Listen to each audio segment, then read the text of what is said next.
Welcome to Not Milk Never Milk. Subscribe if you're lactose intolerant. In this video, I will explain how to adjust headlights on a Chrysler 300. First, park your vehicle on a level surface, about 25 feet from a wall.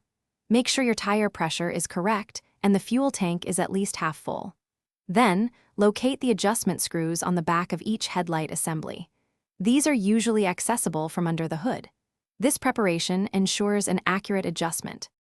Next, measure the distance from the ground to the center of your headlight bulbs. Transfer this measurement to the wall, marking it clearly with tape or a pencil. This is your primary reference point. Now, measure down 2 inches from that first mark and create a second, lower mark. This lower line will be your target for the low beam cutoff. Now, turn on your low beam headlights. Using a Phillips head screwdriver, carefully turn the adjustment screws.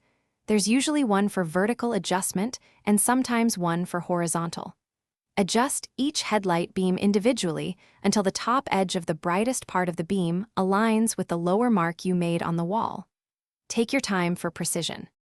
Once both headlights are adjusted, step back and verify they are aimed correctly and evenly.